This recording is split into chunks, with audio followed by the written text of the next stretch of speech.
gulang-gulang. Ayan. So pupuntahan namin yung bahay nila. Ayan, bagong adventure na naman to mga adventure. Ito po yung likod sa Randos Motor Adventure.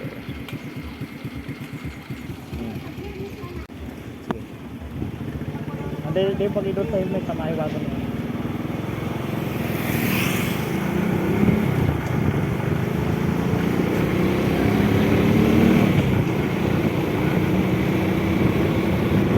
Kita tinampo?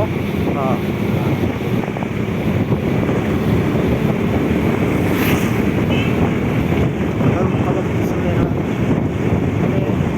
Bato na pala yun.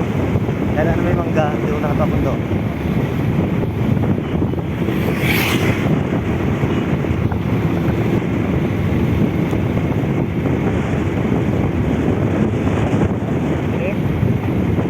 Oh, ayan yung mangga. Ipin mo na rin. Oh, lalo na pala. Oh, sige na ito na. Sabihin ang lakot ha. Ito. Lakot to? Ito. Sige.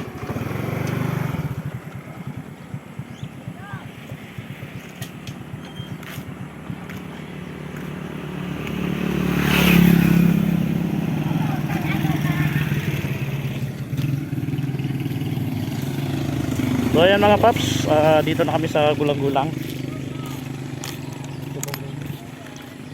Napakaganda ng lugar. Ayan.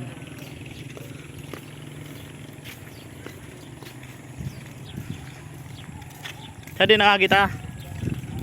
Ayan na si Dan Mark, helmet. Ayan mga ka-adventure, dumaan kami dito sa pathway.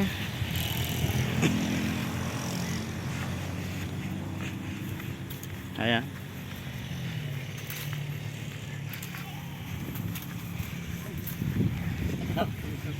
Later on tala lang. So napapalibutan ng ano dito oh, ng bundok. So ayan ang Mount Bulusan mga paps, Mount Irusin.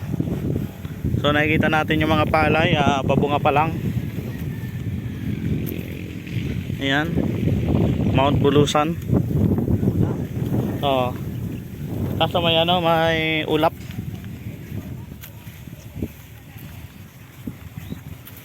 Dito po ito sa gulang-gulang. Ayan. Napakagandang tanawin na siguro ko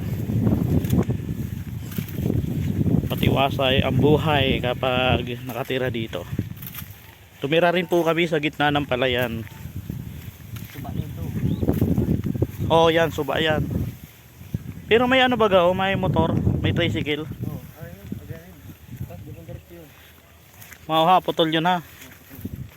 Tambayan ko yun sa mukha. Yan. Kitang-kita lang ano ng araw oh. Oh, may niyog pa.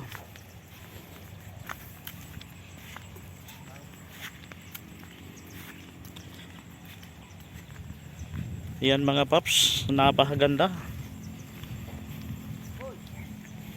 Napakaganda ng lugar. Ayan.